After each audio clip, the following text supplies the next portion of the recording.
Salut tout le monde, et on est parti pour l'octogone du début du mois d'août. Donc on fait plutôt le débrief de ce qui s'est passé au mois de juillet et on ouvre justement sur les perspectives de ce qui pourrait se passer en août et une analyse un peu plus globale. Alors la première information sur laquelle j'ai voulu ouvrir, c'est le fait que le 31 juillet, Poutine promettait des céréales gratuites à 6 pays au sommet Russie-Afrique. Alors, ce sommet Russie-Afrique, il a été essentiel. C'est un événement majeur de la géopolitique mondiale. C'est historique. On a Poutine qui a dragué tous les anciens pays de la France-Afrique. Non pas que Poutine soit particulièrement contre la France. Il considère que l'exécutif français est une marionnette, que Macron est une marionnette de l'OTAN, ce en quoi il a raison. Hollande était une marionnette de l'OTAN. Sarkozy était une marionnette de l'OTAN. Chirac a été le seul à ne pas l'être. Mais à partir de l'AVC de 2005, Chirac a fait un accident vasculaire cérébral. À partir de ce moment-là, la politique gaullienne de la France s'était terminée. Et à ce moment-là, les présidents français ont cessé d'être des présidents français. Ils ont été des gouverneurs de la province France par rapport à la domination OTAN-États-Unis. Et ça, Poutine le sait très bien, puisque lui, il est au pouvoir depuis 99. Donc il a eu le temps de voir tous ses chefs d'État, tous ses dirigeants diriger. Et donc, c'est pas particulièrement parce qu'il est anti-français que Poutine s'attaque à la France-Afrique, mais c'est parce que la France-Afrique est très malade, très fragilisée, que le Mali a été vraiment le coup fatal. Et ensuite, la chute du Niger était inévitable, comme la chute du Burkina Faso. Et puis on compare déjà donc son nouveau leader à Sankara, qui a été assassiné bien sûr pendant la guerre froide. Et tous ces grands leaders comme Sankara, comme Lumumba, etc., qui ont été assassinés durant la guerre froide avec le soutien de la CIA, eh bien, Poutine est en train de leur parler. Ça montre bien qu'on est dans la guerre froide 2.0. Alors, je vous lis un peu plus la dépêche parce que le sommet Russie-Afrique à Saint-Pétersbourg, il a été émaillé de tout un tas d'irrégularités diplomatiques. Vous avez l'OTAN qui est intervenu pour empêcher certains chefs d'État de s'y rendre, les empêcher de transiter par certains aéroports. Donc, on a bien vu l'exaspération américaine, mais les États-Unis sont trop pris justement dans la guerre qu'ils financent en Ukraine et aussi dans leur pivot vers le Pacifique, parce que dès que les Russes auront liquidé le conflit en Ukraine, je vois pas ce qui retiendra la Chine d'intervenir à Taïwan, à part des conséquences sur l'économie mondiale avec la conception de semi-conducteurs. Donc, quelques passages de cette longue dépêche. Vladimir Poutine a promis au premier jour d'un sommet Russie-Afrique à Saint-Pétersbourg de livrer gratuitement des céréales à 6 pays africains sur fond d'inquiétude après la fin de l'accord sur les exportations de céréales ukrainiennes. Isolé sur la scène internationale depuis le lancement de son offensive militaire en Ukraine en 2022, donc ça c'est de la dépêche France 24 les amis, le Kremlin peut toujours compter sur le soutien ou la neutralité de nombreux pays africains et ce sommet est vu comme un test diplomatique et politique pour Moscou. Non, Moscou n'est pas du tout isolé, l'Arabie Saoudite et même les Émirats lui ont renouvelé leur soutien. On a eu la Burj Khalifa qui a été décorée aux couleurs du drapeau russe. Donc quand une dépêche qui émane de services de dépêche français vous sort isolé sur la scène internationale, là on est vraiment dans la bonne bullshit que l'Octogone est là pour débunker bien entendu. En appel du pied, le président russe a assuré dans son discours d'ouverture que Moscou pourra, dans les mois qui viennent, livrer gratuitement jusqu'à 50 000 tonnes de céréales à 6 pays, le Zimbabwe, la Somalie et l'Érythrée. Donc c'est un point important, ça vous donne un peu les nouvelles cibles. Et trois pays s'étant rapprochés de Moscou ces dernières années, le Mali, la Centrafrique et le Burkina. Donc ça vous donne vraiment les cibles parce que l'aide alimentaire a toujours été un moyen de subordonner un pays ou en tout cas d'y intervenir. Vous faites rentrer de l'aide alimentaire et le souverain, le chef d'État n'est plus souverain, c'est vous qui dirigez. La main qui donne est toujours au-dessus de la main qui reçoit et on ne va pas mordre la main qui nous nourrit. Donc l'aide alimentaire, les céréales gratuites, c'est une arme parmi d'autres. La France l'a utilisée, le Royaume-Uni l'a utilisée, les États-Unis l'ont utilisée, Poutine l'utilise, c'est tout à fait normal. Mais ça vous donne les prochains pays qui devraient tomber dans l'influence russe, et en tout cas brico-russe, à savoir le Zimbabwe, ce qui est marquant, parce que c'est un pays anglophone, la Somalie, pays arabophone, et l'Érythrée. Donc notamment peut-être pour compenser un peu le pouvoir prépondérant qu'a la Chine sur l'Éthiopie, l'Érythrée étant le concurrent majeur de l'Éthiopie dans la zone.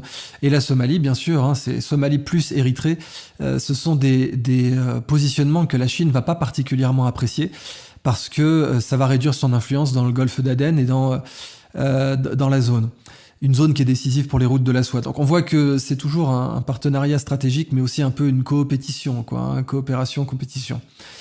L'un des plus attendus est le président sud-africain Cyril Ramaphosa, bien sûr pour le sommet Russie-Afrique, qui évoquera avec Vladimir Poutine les mesures destinées à créer des conditions propices à une voie vers la paix entre la Russie et l'Ukraine. Comme je vous l'avais expliqué, aujourd'hui la Russie a complètement conquis l'initiative dans le conflit ukrainien. Les Russes sont traditionnellement bien meilleurs en défense qu'en offensive. Les offensives leur sont toujours très coûteuses. Alors, les amateurs d'histoire me diraient oui, mais tout de même, les Russes ont conquis Berlin. Oui, mais à quel prix à l'époque les Russes n'étaient pas particulièrement efficaces sur le plan humain en matière offensive. Par contre, en matière défensive, ils étaient redoutables. Et après, bien sûr, le carnage de Barbarossa et Stalingrad. Et là, en fait, la stratégie des Russes en Ukraine, c'est le rouleau compresseur, c'est le loquet. Ils conquièrent des positions, ils les renforcent et ils invitent les Ukrainiens à se fracasser dessus. Et les Ukrainiens n'ont pas d'expérience en offensive particulière, donc ils se font massacrer. Et aujourd'hui, McGregor, par exemple, donc général américain, estime que c'est plutôt de l'ordre de 350 000 tués en Ukraine, du côté ukrainien. Moi, je vous avais dit que c'était plutôt estimé à 150 000 à 300 000 tués et blessés. Là, pour lui, c'est 300 000 tués et donc autant de blessés. Donc c'est vraiment un carnage en ce moment, et il est évidemment dans l'intérêt ukrainien aujourd'hui d'arrêter le conflit, de prendre sa paume, comme on dit en finance, d'accepter ses pertes. Mais aujourd'hui, les Ukrainiens sont plutôt partis pour faire un all-in. Et quand on fait un all-in, en finance comme en affaires stratégiques, on se prend toute la perte et on se fait fumer, et c'est ce qui est en train d'arriver en Ukraine. Donc à moins qu'un exécutif intelligent arrive et comprenne la situation et essaie de geler le conflit avant qu'il perde Odessa, là aujourd'hui les Russes ont la totalité de l'initiative, donc geler le conflit n'est plus vraiment dans leur intérêt. Donc voilà la première information sur laquelle je voulais ouvrir, parce que oui, le fait que les Russes se mettent à distribuer du grain en Afrique, c'est tout à fait marquant. Alors ensuite on va embrayer sur quelques nouvelles technologiques. Amazon déploie à grande échelle le paiement avec la paume de la main. Alors c'est dans le contexte, vous savez, du WorldCoin, etc., l'acquisition de données biométriques. Le fait que Twitter soit devenu X aussi, donc en voulant devenir WeChat, bien sûr. Alors, c'est tout à fait clair que je continue à observer que Musk est contre l'establishment actuel, qu'il a soutenu Trump et DeSantis, même si aujourd'hui DeSantis semble être hors course, mais que, en tout cas, Musk a un track record qu'on doit lui reconnaître. Déjà, ne serait-ce que par le fait qu'il a payé 11 milliards d'impôts, c'est le plus grand contributeur de l'histoire de l'humanité, de l'histoire de l'humanité. Mais au-delà de ça, Musk a libéré les Twitter Files. Enfin, ça, c'est quelque chose pour lequel il a risqué sa vie et pour lequel il a dépensé des dizaines de milliards. Donc on doit lui rendre cela. Cela dit, il est exact que X va devenir un service, alors certes qui aujourd'hui vous rémunère, donc c'est toujours un appât très attrayant. Twitter ne rémunérait pas avant, et maintenant X va rémunérer. Et on voit déjà des contributeurs qui ont 500 000 abonnés et qui prennent des chèques de 5 000 euros par mois. Mais clairement, il avait annoncé, donc Musk, de vouloir faire de X un service à la WeChat dans lequel on pourra faire du paiement, dans lequel on pourra même faire des prêts, des paiements entre personnes, donc des personnes entre WeChat peuvent s'envoyer des... Et donc c'est clair que ce système-là, s'il est tombé en de mauvaises mains, eh bien il pourrait devenir extrêmement dangereux. Donc je peux que constater ça, quoi, la ruée vers le biométrique. Le vous ne posséderez rien et vous serez heureux, la fameuse interview légendaire mais exacte de Aaron Russo quand il était avec Rockefeller, un des membres de la famille Rockefeller, qui lui avait dit dans les années 80, écoute, 80-90, voilà le futur, on va pucer tout le monde, on mettra une puce RFID dans la peau de tout le monde, et puis si jamais les mecs nous font chier, on les déconnecte du réseau, et puis KMA, Kiss My Ass, c'était le terme qu'il avait employé.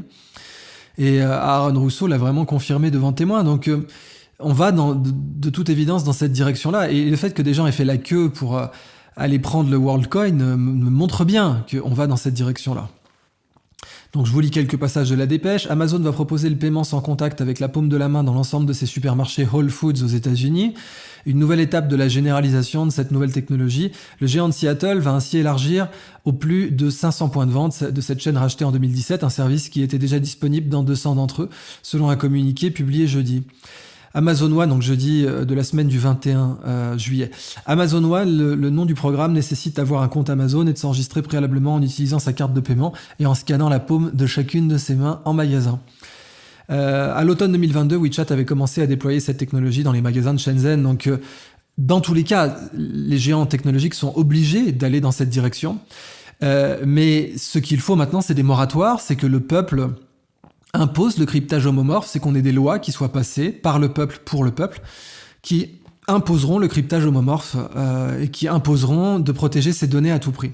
Dépêche suivante. L'agence, toujours dans la section technologique, l'agence de protection des consommateurs enquête sur OpenAI. L'agence américaine de protection des consommateurs, la FTC, enquête sur l'activité d'OpenAI, créateur de l'interface ChatGPT. En particulier, la sécurisation des données, oui, qui est un vrai sujet, mais aussi certains contenus générés par le robot conversationnel.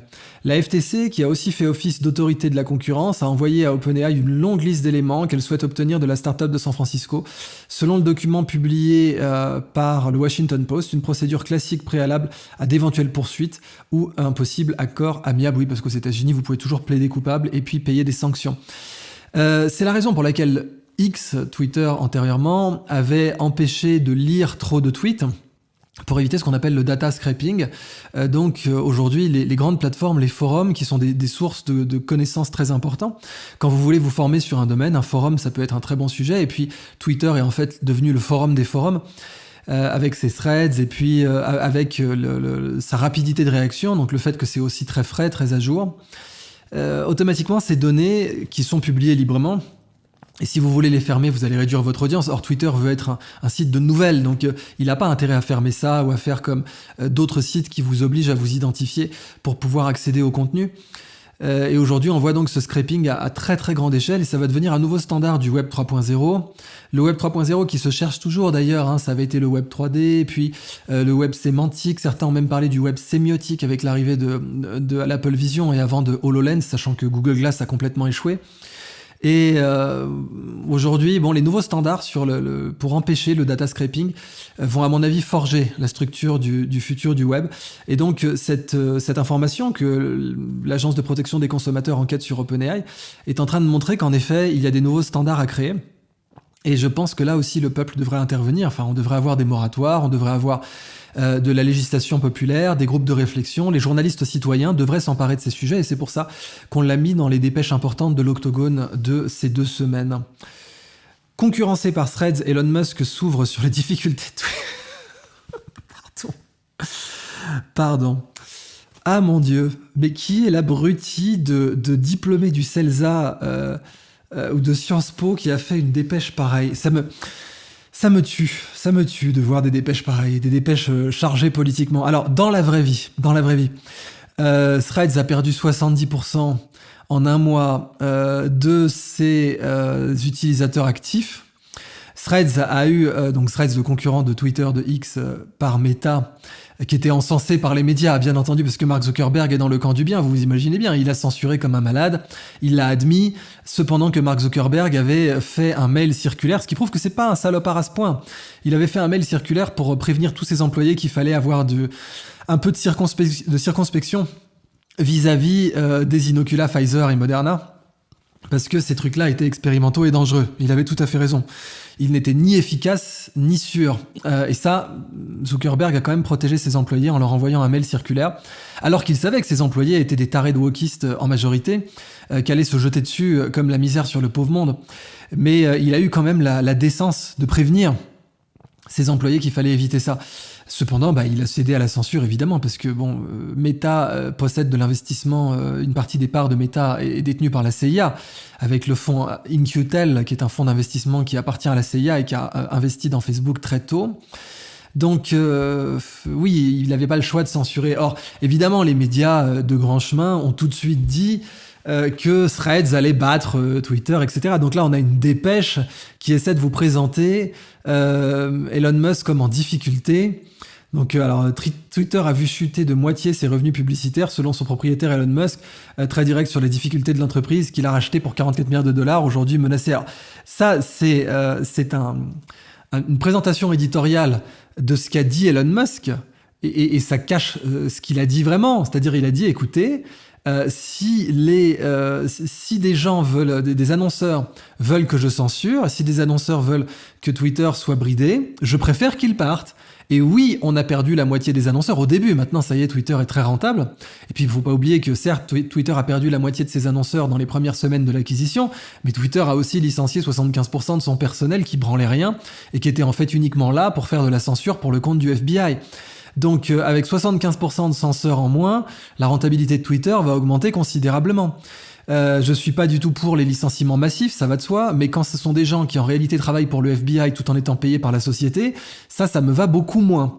Et donc, ça c'est une dépêche AFP à tous les coups, hein. Je peux regarder derrière la dépêche, mais pour que ce soit un ramassis de conneries comme ça, qui tourne les choses de cette façon, et qui essaie de vous présenter Twitter comme en difficulté, alors qu'ils n'ont jamais eu autant d'audience, et qu'ils n'ont jamais eu autant d'utilisateurs actifs mensuels, et qu'ils n'ont jamais eu une rentabilité aussi élevée parce qu'ils ont viré 75% de leurs salariés qui ne foutaient rien d'autre que de censurer pour le compte du FBI. Et qu'on vous dit, voilà, le pauvre Musk est en train de faire sa thérapie en s'ouvrant sur les difficultés de la boîte, alors qu'en réalité, il a simplement perdu, 50% des annonceurs parce qu'il a clairement dit, je préfère les perdre, la liberté d'information n'est pas négociable. Ça vous prouve bien le côté chargé de ces dépêches. Alors, je vois ensuite le niveau de connerie, on va poursuivre. Hein. Threads est perçu comme menaçant rien moins que l'existence de Twitter. Alors, qui dit ça ? Threads est perçu comme menaçant rien moins que l'existence de Twitter. Qui dit ça ? Mais pauvre stagiaire du CELSA dopé à la pensée unique parisienne, qui dit ça ? Personne n'a dit que Threads menaçait Twitter, à part Threads, à part Meta. Mais dans la vraie vie, Threads menace que dalle. Alors oui, certainement le Washington Post, qui appartenait à Amazon, a dû dire ce genre de conneries. Mais je veux dire, personne dans l'industrie qui analyse la position concurrentielle de X, ex-Twitter, ne dit que Threads les menace. Enfin, il suffit de voir les mèmes qui ont été faits sur Internet qui se foutent de la gueule de Threads. Threads est mort-né, c'est une boîte qui n'a pas d'avenir. Et que la dépêche, AFP compatible sorte des conneries pareilles, ça méritait bien qu'on l'analyse dans l'Octogone pour dire, bon, arrêtez les bêtises, faisons du vrai journalisme pour une fois. Aujourd'hui, X est de très loin le dominant dans le marché. Il est interdit en Chine, bien sûr, Twitter était interdit en Chine, mais ils veulent devenir WeChat pour cette raison. Voilà, Threads n'est pas du tout, de près ou de loin, une menace pour Twitter. Et seul un abruti de golem du CELSA qui a fait des stages chez Julien Pain pouvait penser comme ça. Donc, dépêche suivante. Ce que l'on sait de Threads, nouveau concurrent de Twitter lancé par Meta. Lisons la dépêche pour s'amuser. Moins de 24 heures après son lancement mercredi, donc ça date du 7 juillet, mais on fait bien le point sur tout le mois. Le nouveau réseau social de Meta, l'application de messages écrits Threads, inspiré de Twitter, a déjà bousculé le secteur porté par la puissance de feu du groupe de Mark Zuckerberg. Déjà 30 millions d'abonnés. Bon, voilà. Donc c'était bien de revenir sur cette dépêche, parce que bon, c'est pas tant par sa fraîcheur, de toute façon elle a jamais été fraîche in the first place, hein, ça c'est du ordre alphabétique, question fraîcheur. Mais ça vous prouve bien le niveau de connerie d'une dépêche AFP. Et c'est très important qu'on puisse revenir dessus, parce que voilà, vous avez une dépêche AFP qui vous a dit Threads débarque, Threads va révolutionner le secteur, ils ont déjà 30 millions d'abonnés. Bon, concrètement, ils ont juste dupliqué les comptes d'Instagram. Les gens n'allaient pas dessus parce qu'ils avaient rien à foutre sur Threads, qui est une application codée avec les pieds, qui est moins bonne que Twitter et qui est pas du tout aussi excitante que TikTok et Instagram pour les 15-25. Donc concrètement, ils ont perdu 70% de leur audience. Et ce que dit pas cette dépêche, et ce que disait pas la suivante, qui datait donc de 10 jours plus tard, hein, quand là c'est une dépêche du 7, et 10 jours plus tard on avait une dépêche qui disait voilà, concurrencé par Threads, Musk est en difficulté. Vous voyez le niveau de désinformation quand même. Le niveau de désinformation de vous présenter les choses comme ça. Et donc, ce que ça vous disait pas, c'est que le nombre de recherches pour le mot Threads, pour l'application Threads sur Google, s'est effondré. C'est mort, c'est électroencéphalogramme plat. Et ça, évidemment, les AFP, les golems AFP CELSA, ils vous parlent pas de ça, parce que c'est des nuls. Eux, ils sont parfaitement conscients du fait que ils doivent suivre une ligne éditoriale qui n'a plus aucun lien avec la réalité. Qui va simplement essayer de reprendre ce que pense le pouvoir et ce que pense la pensée dominante. Et la pensée dominante essaie d'assassiner Musk depuis 1 an maintenant. Voilà, donc ils vous sortent des conneries comme ça, mais avec le recul, voilà quoi. Ils disent oui, les chanteuses Shakira, Jennifer Lopez et le basketteur Stephen Curry et Oprah Winfrey ont déjà rejoint Threads et publié plusieurs messages. Oui, mais c'est ça qui est dramatique, c'est que malgré la présence de ces gens qui étaient évidemment payés, l'effondrement de la recherche de Threads sur Google Trends a clairement démontré que cette application est morte-née et qu'en aucun cas elle va concurrencer Twitter, X, arrêtons les conneries. Mais bon, c'était important important de revenir sur ces dépêches complètement débiles pour voir avec le recul, hashtag leur parole ne vaut rien, que c'était vraiment n'importe quoi. Alors, Biden fait pression sur les géants de la tech pour réglementer l'intelligence artificielle. 24/07, alors je vais être très clair avec vous. Quand Biden fait pression sur les géants de la tech pour réglementer l'intelligence artificielle, c'est exactement comme quand Biden fait des discours en disant ils doivent payer leur fair share. Ah, ils ont bien tenté le coup. Your fair share. C'est conseillé en communication. Mais bon, Biden, c'est le gars qui a présidé à la plus grosse machine à laver de fraude fiscale aux États-Unis. Il a été sénateur du Delaware pendant 30 piges. Je vous parle même pas du fait que oui, son fils l'appelle pédopite et que sa fille a confirmé qu'elle avait pris des douches avec lui quand elle était petite d'une façon totalement indécente et obscène. Bon, je vous parle même pas des scandales de corruption du clan Biden, des abominations du clan Biden. Là, je vous parle simplement du fait que c'est complètement pas crédible. Quand on vous dit Biden va aider la voiture électrique en donnant de l'argent à Ford. Là aussi, faut vraiment que ce soit des dépêches Havas, AFP, Reuters pour vous écrire des conneries pareilles parce que très concrètement, c'est superficiel. Or, il faut se rappeler que tout ce qui est superficiel est faux. C'est bien un principe d'analyse journalistique central. Quand on veut être journaliste citoyen, tout ce qui est superficiel est faux. Bon, bah ça, c'est superficiel, c'est faux. En réalité, Biden n'a pas du tout fait une pression réelle sur les géants de la tech. Pas du tout. Alors, vous avez peut-être, oui, la FTC là, qui a tenté de prendre un peu de pognon, mais la protection des données, la protection contre le scraping, la protection contre les mensonges. Quand vous voyez, par exemple, certaines personnes qui avaient utilisé ChatGPT et qui ont vu que Schuman était présenté comme un résistant. Schuman, tu parles, il a voté les pleins pouvoirs à Pétain, il a été avec Pétain. Enfin, il était dans le camp de ceux qui ont voté les pleins pouvoirs à Pétain, de quoi vous parlez. Mais bon, bah, vous avez pas ça qui est signalé, quoi. Quand ChatGPT réécrit l'histoire, vous avez pas l'administration Biden ou n'importe quelle autre administration qui va intervenir pour l'empêcher. Donc c'est intéressant là aussi de débunker ces dépêches. Toujours une dépêche du 24 juillet, Google teste un outil d'IA pour écrire des articles de presse. Bah, ça c'est intéressant parce que en effet, et c'est ce que comprennent pas les golems de l'AFP et du CELSA, c'est que à force d'être des golems, l'IA c'est le meilleur golem de tous. Hein. L'IA par définition c'est le golem ultime. Donc aujourd'hui, et c'est ce qu'on avait vu avec la grève des journalistes du JDD, c'est les pauvres journalistes du JDD ont arrêté de faire leur travail. Alors oui, ils avaient un crédit à rembourser, oui, je connais des journalistes au JDD, ça me fait de la peine pour eux. Mais bon, ils ont arrêté de faire leur travail. Leur travail c'est de contredire le pouvoir à l'aune des faits, d'amener les faits et de contredire le pouvoir quand le pouvoir déconne. Bah, ils l'ont pas fait, ça. Donc, qu'est-ce que vous voulez faire à partir de là ? Et si les journalistes continuent à être des golems décérébrés qui reprennent le narratif du pouvoir sans l'interroger, sans le contredire, ah bah, l'IA va faire ça beaucoup mieux qu'eux. Donc, voyons même ce que dit cette dépêche. J'imagine même que la personne qui a compilé cette dépêche, du haut de son diplôme du CELSA, n'a pas dû comprendre ce que ça représentait pour elle. Je cite, « Google met au point un nouvel outil d'intelligence artificielle censé aider les journalistes à écrire leurs articles, en partenariat avec plusieurs grands noms de la presse, a confirmé le géant d'Internet. » Le New York Times, donc Google Alphabet en l'occurrence, c'est-à-dire la maison mère. Le New York Times venait de révéler l'information précisant faire partie des médias impliqués, tout comme le Washington Post, autre journal de Golem, le Wall Street Journal et d'autres entreprises. Nous sommes dans une phase d'exploration des idées pour potentiellement fournir des outils d'IA qui aideront les journalistes à faire leur travail. C'est-à-dire qui les encourageront à ne pas fact-checker et à écrire directement ce qui sort de l'IA, a indiqué un porte-parole de Google.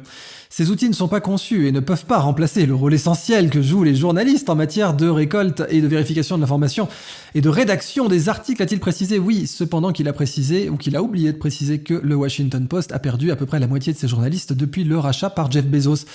L'idée est de concevoir des fonctionnalités d'aide à l'écriture similaires à celles existant dans Gmail ou Google Docs, mais spécifiques pour les journalistes, comme de proposer différents titres ou styles d'écriture. Style d'écriture, entendez pensée dominante. D'après le New York Times, les dirigeants des médias ont décrit le projet de Google, baptisé Genesis, en interne comme perturbant. Bah oui, tu m'étonnes. OpenAI, la start-up californienne qui a créé ChatGPT, c'était pas une start-up, hein, c'était une organisation sans not for profit qui a ensuite été, de façon certainement frauduleuse, transformée en for profit et récupérée par Microsoft. C'était pas une start-up. Et l'autre leader de l'IA dite générative a aussi récemment passé des accords avec des organisations de presse. L'entreprise gourmande en données nécessaires pour entraîner ces modèles de langage a ainsi obtenu la permission d'utiliser les archives de l'agence de presse américaine Associated Press depuis 1985. Mais oui, c'est magnifique. AP, c'est comme l'agence France Presse. Hein, c'est l'agence France Presse, elle est basée sur le modèle de l'Associated Press ou de Reuters ou d'Avas. Et donc, on voit bien que dans l'idée, c'est golem à golem, golem et demi, quoi. Aujourd'hui, les journalistes sont des golems décérébrés qui vont absolument jamais contredire le pouvoir. Si Glucksmann leur dit que la guerre en Irak est une très bonne chose, ils vont répéter que la guerre en Irak est une très, très bonne chose et que les États-Unis sont dans le camp du bien.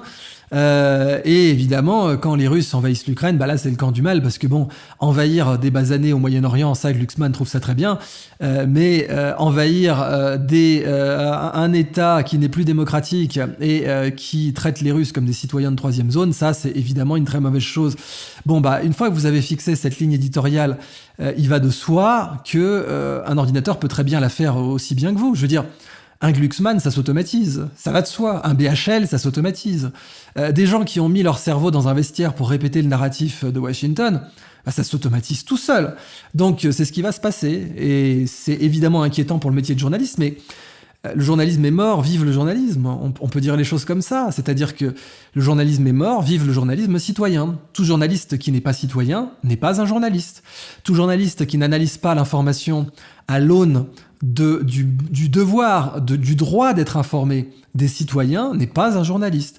Et quand vous avez un journaliste qui vous dit que les États-Unis ne sont pas à l'origine de l'explosion du Nord Stream et que ce sont les Russes qui l'ont fait, quand vous avez un journaliste qui vous dit que les myocardites ne sont pas graves, quand vous avez un journaliste qui vous dit que les vaccins les inoculats bidons de Pfizer et de Moderna sont sûrs et efficaces et qui vous cache les effets secondaires, il ne fait pas son devoir de presse. Et ce sont les journalistes citoyens qui doivent le remplacer d'une façon urgente.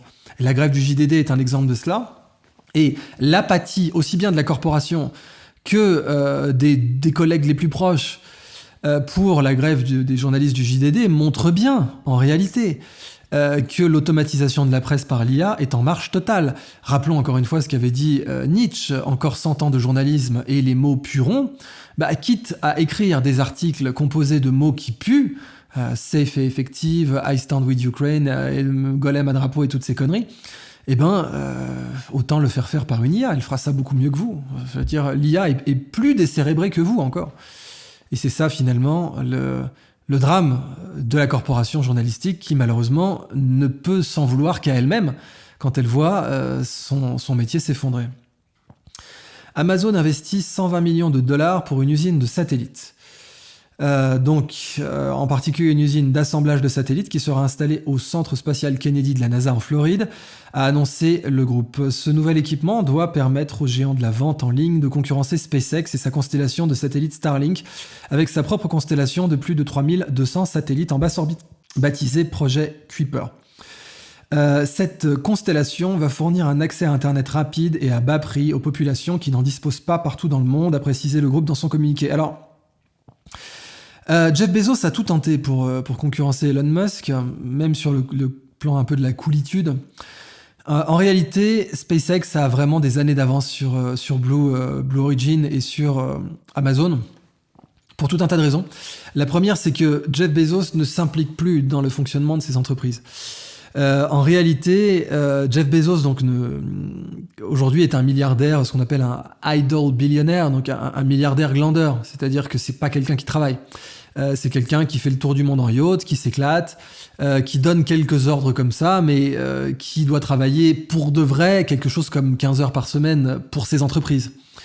Le reste, il va vous dire qu'il travaille, mais c'est pas comme le fait Musk, quoi. Musk, il vit dans un préfabriqué, encore aujourd'hui, au Texas. Il intervient directement dans les chaînes de montage Tesla pour vérifier la conformité et pour optimiser la production. C'est quelqu'un qui est complètement impliqué dans son travail et qui ne fait que ça, qui prend pas de vacances, etc. Donc, vous quelques-unes pour Halloween ou Thanksgiving, mais c'est pas du tout le même niveau d'implication. Et quand vous avez quelqu'un qui est un milliardaire glandeur comme Bezos, qui en fait ne fait que fondamentalement acheter des choses comme tout milliardaire glandeur, et qui s'est dit, bon, je vais devenir leader dans les satellites en rachetant, je vais devenir leader dans la presse en rachetant le Washington Post, je vais devenir leader dans les satellites en rachetant différents sous-traitants, et en faisant des tonnes de procès à Elon Musk, puisque, et d'ailleurs c'est même ce qu'avait dit Elon Musk pour se foutre de sa gueule, il avait dit, c'est très bien que Jeff Bezos ait ait quitté la direction d'Amazon opérationnellement, parce que ça va lui permettre de se consacrer à son hobby à temps plein, qui est de faire des procès à SpaceX, ce qui est le cas. Donc, je crois pas trop que Starlink soit menacé, ou en tout cas, dire que Amazon, qui est dans les petits papiers de la presse à Golem, parce que Washington Post, parce que Jeff Bezos censure, scrape les données, et puis est complètement compatible avec le pouvoir. Dire que Jeff Bezos va concurrencer Elon Musk, c'est comme dire que Threads va concurrencer Twitter. C'est complètement de la blague. Et Threads, ça y est, c'est confirmé en même pas un mois. Et encore une fois, il suffit de regarder les trends de recherche Google, quoi. Qui tape Threads dans Google et qui tape X ou Twitter. Et vous verrez tout de suite que Threads est mort-né. Mais le plus important, c'est le métier d'Octogone. C'est de débunker ça. C'est de dire, regardez, cette dépêche, elle n'est pas sérieuse. Il n'y a pas du tout la moindre crédibilité au fait que Threads puisse concurrencer Twitter. Il n'y a pas la moindre crédibilité au fait que Blue Origin puisse concurrencer SpaceX sur le long terme. Donc, nouvelle dépêche, Musk suggère que Twitter va changer de nom et de logo. Alors on enregistre, ça y est, c'est fait. Alors un peu de contexte. C'est lié aussi avec l'héritage de Musk, c'est-à-dire que sa société qui a sauvé PayPal, c'était X.com. Et donc c'était une société de paiement en ligne, c'était une des premières grandes sociétés de fintech qui a eu un impact plus tard sur la réflexion sur les moyens de paiement en ligne, jusque sur le Bitcoin. L'héritage laissé par X et PayPal a eu un impact très très important sur le manifeste du Bitcoin 9 ans plus tard. Et Elon Musk s'est fait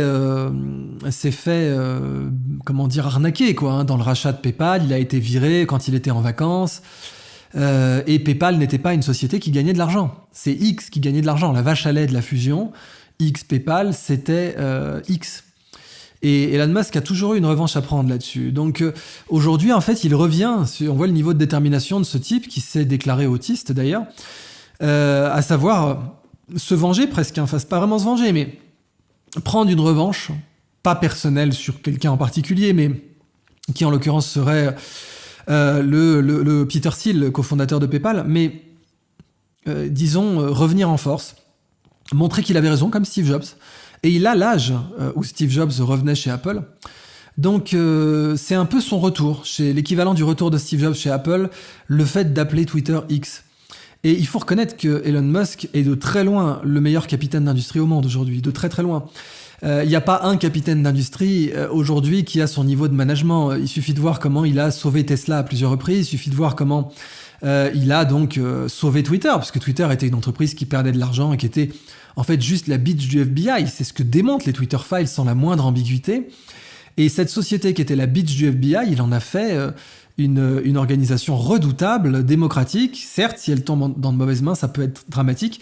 Mais aujourd'hui, ce qu'il a fait en quelques mois chez Twitter est remarquable. Donc, il faut s'attendre à ce que X dégage beaucoup d'argent, en effet.